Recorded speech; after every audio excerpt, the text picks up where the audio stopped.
Well, I wish I could have showed you the lizard that we took out of this air conditioner. These are air conditioning crew that comes here cleaning the air conditioning. Every now and again is needed. The amount of lizard poop in there was amazing. So much for my allergies. Big old boy was in there. I mean, a big old boy, about an inch wide, about 7 inches long from tail to head. And I got him in a jar, got him, and I threw him outside. I didn't kill him or anything. But there's, I guess, an entryway outside that could get in. We're going to block that up. Now, we haven't even got to the other air conditioner yet, so this is what's happening here. We've heard sounds on here before. Somehow they like going into these air conditioning ducts, or, you know, they manage to find their way in there. But this is a big old boy, let me tell you, a big old boy. Keep that air conditioner clean, man. You don't know what's in there. Ants seem to be a big problem with many people. Oh, my understanding there were 2 big ones. Huh? We must close this hole at the back. No, whatever you can do, close the hole, yeah. So that they're not coming, right? Okay, thank you on that. Yeah, that's how they're getting in.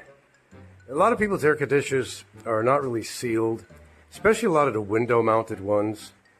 But when you have something like this, you don't always pay attention to any gaps that might be in there. So a lot of crap just came out of this, man. It's not healthy, that's for sure. Speaking of that, you guys had a real clue what, I guess I have to call it sinusitis, man. And this is ever since I came back from Baguio. But this is, you know, when I go to Cebu and place like that, that's what happens too. Can you imagine blowing your nose every 5 minutes? Every 5 minutes. And having a lot of production every 5 minutes. You know which paper I go through? It's really amazing about the body and how we can manufacture this stuff in incredible amounts in a short period of time. So what happens is that from my nose, it goes down into my throat, into my chest, and causes me to have to cough up a little bit, not much, but to have to clear my throat and cough up a little bit of phlegm. It's not pleasant, but even as I'm talking to you right now, I'm stuffed up, even though I'm taking antihistamines. I went through a regimen of antibiotics, called it a regimen, really 3 days. It's special. Okay, see the doctor again. You're okay, Mr. B. You're very healthy. Well, why don't you go through what I'm going through and tell me, well, my mucus has turned a little bit yellow again on my nose, where it was turning white, which is a good sign. Now, if you don't know about this at all, color that doesn't necessarily portray whether you got a viral or bacterial infection, because basically you've got different mechanisms going on in your body that fight any kind of invaders or infection, and the result of that comes out of your nose or throat, whatever. It shows that they're fighting, they're active, and all that good stuff. So if you're wondering why so many people in the Philippines have allergy or asthma or situations like that, it's a combination of the environment, obviously, cars and carbon and all that great stuff, and it has to do even a combination with certain plants that you might be allergic to that you don't even know. The dogs, they emit, the dander all the time. We do comb and bathe our dogs, but it's still in the air. So I'm not going to get rid of my dogs because of this, but I know that mold and dog dander, is something that from years ago, here you go, listen to this. Imagine almost every 5 minutes, all day long. I'm not kidding you. All day long. I drink plenty of fluid, soup, this, that. I take my vitamins. I do all that. But tell you what, Mother Nature, fighting Mother Nature is really hard. Now, of course, I know right away you're going to say, well, if you continue smoking while you have this, it's going to exacerbate your situation. Yes, you're absolutely right. That's my bad. Okay. So if you're going to smoke, you got to be able to, excuse the expression, hack it on how long this is going to take to heal. Learn my lesson there, actually. I take sertraline. Actually, it's equivalent to Lotridyne, which is actually, it's either Zyrtec or Claritin, I forgot. It hasn't done shit for me. I take Montelukast at night during this adventure because Montelukast with levetiracetam is a combination of an antihistamine and something that opens up your airways when you're having asthma or you're having sinusitis or anything like that.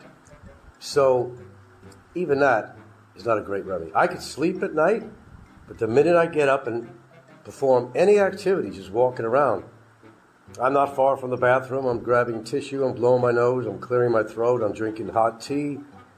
Yeah. So I have my challenges. Besides 8 years of putting up with this shit, I got my own challenges. But thank goodness there's nothing that is so challenging that it's going to affect my health in a fatal way, or has, so far. So consider myself lucky, I guess. But you wouldn't want what I have. Trust me, you wouldn't, because it's such a hassle. Let's see what we got here. Now you can see how dirty this could get, but you didn't see what was inside the air conditioner. This is just on the plastic. And there was tons of lizard shit in here, okay? So when he sprayed the pressure washer in there, there's a lot of lizard poop that came out of there. Birds sometimes will try to go in there and nest, whatever they do too. It's an ongoing problem. Working in the world of owning a house and having an air conditioner of this type. And if you look up there, there's a hole. That's where they were getting in. Then things like you're going in this side. And they're going in the room? Maybe. Because they have two. Well, it's very dirty up there. Is there any way of pressure washing the glass on there? Extra money? I don't know. See, there's a glass top on there. A glass top. The top? And it's really dirty. We can check it.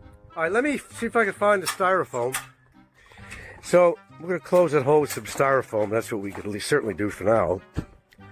Hope you're learning something from this, because if you're going to be dealing with an air conditioner that you've got high usage of, this is what's going to happen. At our neighbors, we found a piece of styrofoam. Hopefully they can make use of this, because I don't have any around the house. Let's see if that'll do the trick. I think this should be big enough to cover the hole, but lesson learned, folks. Lesson learned. Got to maintain air conditioners, man, as often as you can. That's just an expense you have to go through, whether you like it or not. And this is all I could find. Will that work? Yeah? Okay. Thank you. Anyway, that's all I got for you on this. The second air conditioner, well, that's another story in our bedroom.